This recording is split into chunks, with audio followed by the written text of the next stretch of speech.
1968 সাল। ডেটটা হচ্ছে জুলাই মাসের 17 কি 18।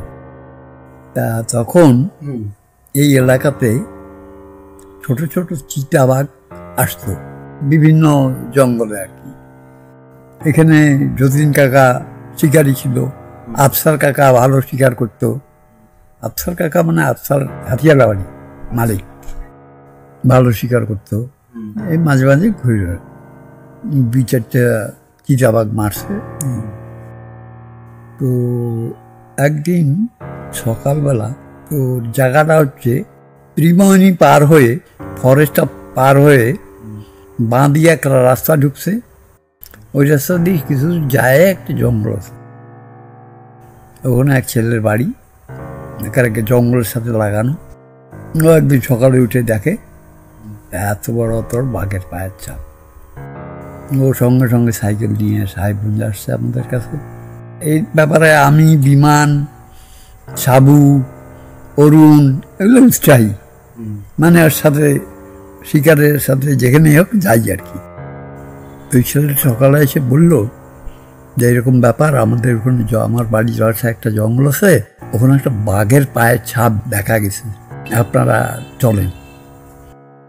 ইতিমধ্যে অমদকে খবর দেওয়া হলো, অমদ হাতি সাজায় চলে আসলো, মানে মাউথ গদি ফদি লাগায় হাতি নিয়ে চলে আসলো। তারপরে যাই হোক হাতিতে চললাম, যতীন কাকা, আমি, আলেমুল কাকা আর মাউথ, 3-4 জন গেলাম সেই জঙ্গলে। আবার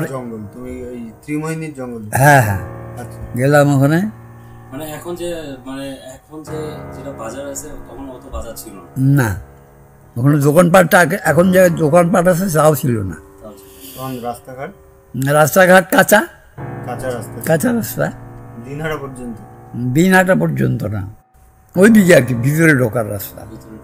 এখন যেরকম প্রত্যেকটা ভিতরে যাওয়ার রাস্তা পাকা হয়ে গেছে, তখন সব কাঁচা রাস্তাই ছিল।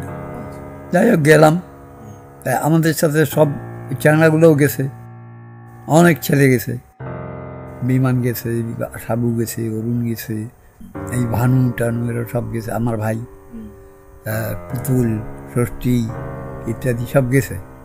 ওগুলোকে সব গাছে গাছে তুলে দেওয়া হয়েছে, সব গাছে গাছে তুলে দেওয়া হয়েছে। আর বলা হয়েছে যদি তোমাদের নজরে আসে বাঘ, তাহলে তোমরা আওয়াজ দিবে। তারপরে তো আমরা সারা জঙ্গল খুঁজলাম, না বাঘের পাত্তা নেই, বাঘ নাই। এখন বাঘ বাইর হয়ে গেছে জঙ্গলের থেকে, কোথায় গেছে? এখন ওর পা ফলো করলাম, পা ফলো করে এমন সব জায়গা দিয়ে আমরা বাইরে গেছি, বাঘ যে কোনো মুহূর্তে যে কোনো জায়গায় থাকতে পারত।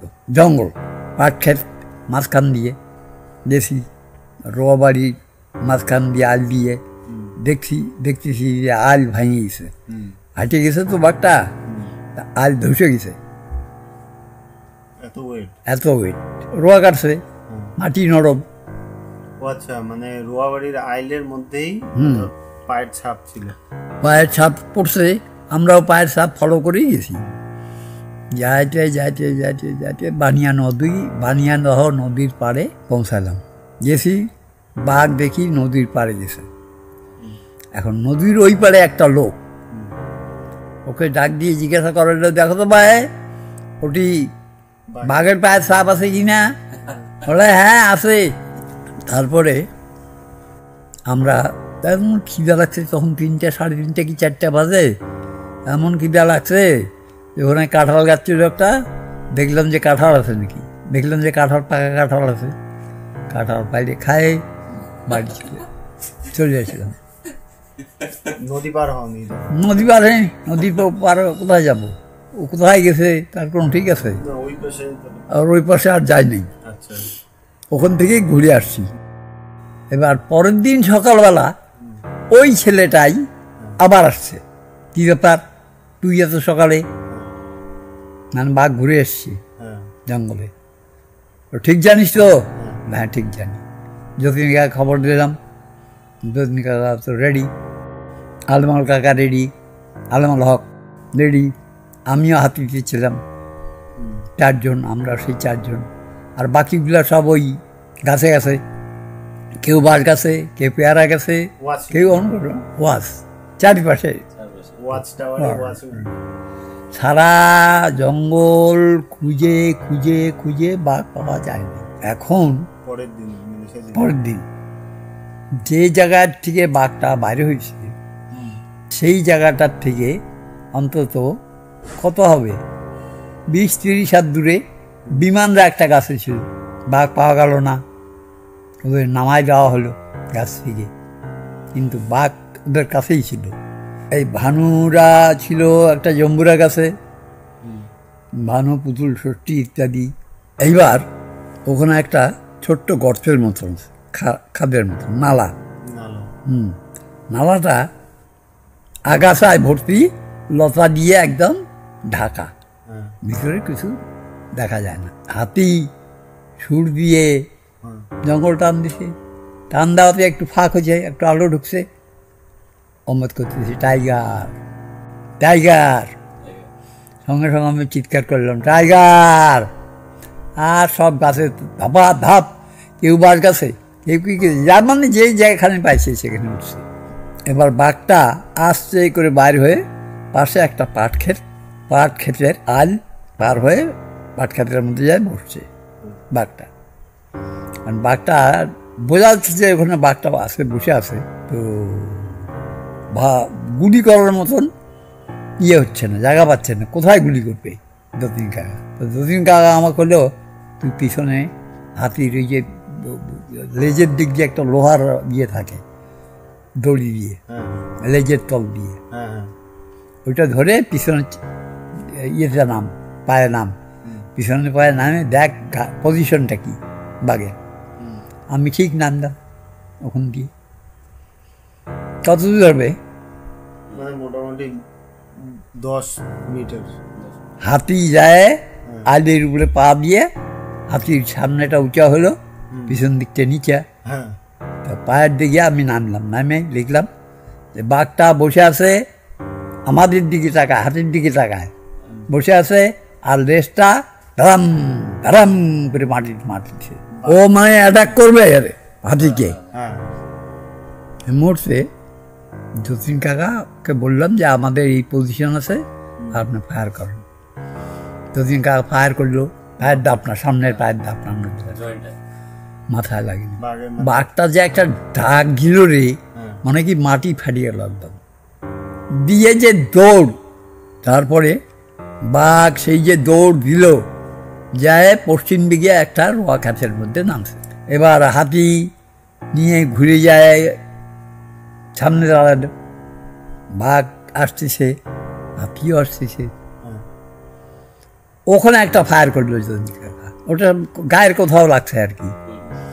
ওখান থেকে বাঘটা ব্যাক রিটার্ন আসে আর জঙ্গল ঢুকছে, ঢুকে একটা ইয়ে গাছ আছে, ওই তোর চাও গাছ, চাওয়ার ফল হয় না, চাও গাছ একটা বড়, ওর গোড়ায় আসে শুয়ে পড়ছে বাঘটা।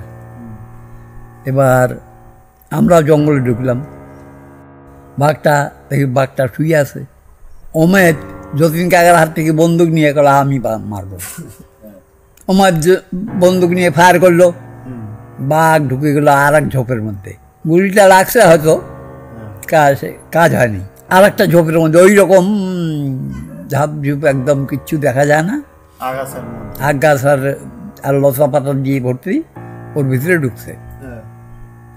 এবার হাতি যখনই ওই জঙ্গলের কাছে যায়, লতা ধরে টান দিয়ে দিয়েছে, বাঘ হা হা করে হাতির দিকে তাড়িয়ে আসছে, আর হাতি উল্টা দিকে দৌড়। যা মূর্তি আবার বিমান, অরুণ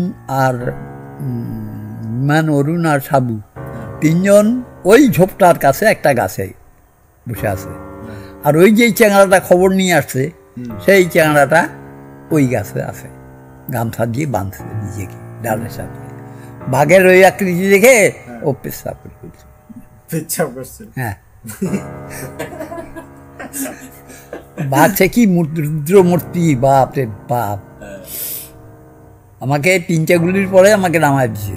হ্যাঁ, তখন শুধু আলমল কাকা আর যতীন কাকা। তুমি কোথায় ছিলে?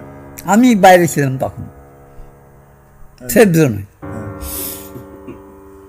তারপরে ওই বারে বারে যায়, হাতি ওই লতা ধরে টান দেয়, হ্যাঁ, আর বা ঘর করে বাইরে হয়ে আসে, দাঁত মুখ খেয়েছে। ওই মূর্তি দেখে হাতির দৌড় পিছন দিকে। হ্যাঁ, এখন সদু কাকা তো তুলে দেওয়া আছে, বন্দুক নিয়েও যায়, যথারীতি হাতি ঢুকছে, যেই যায় লতা টান দিছে হাতি, অমনি বাঘ বাইরে হয়ে আসছে, আসে হাতির পিছনের পা ধরে ফেলছে, বসায় ফেলাইছে হাতিকে। তখন এরকম থাপড়া শিকারিকে নিয়ে আসতে পারে, সদু কাকাকে থাপড়ায় নিয়ে আসতে পারে বাঘটা, এইরকম পজিশন। তারপর যাই হোক, বাঘ তো ছাড় দিয়েছে, ছাড় দিয়ে আবার যা লতার ইয়েতে ঢুকছে। এবার হাতি বাইরে হয়ে আসছে, এখন কি হবে? তখন 3টা 3:30 হবে।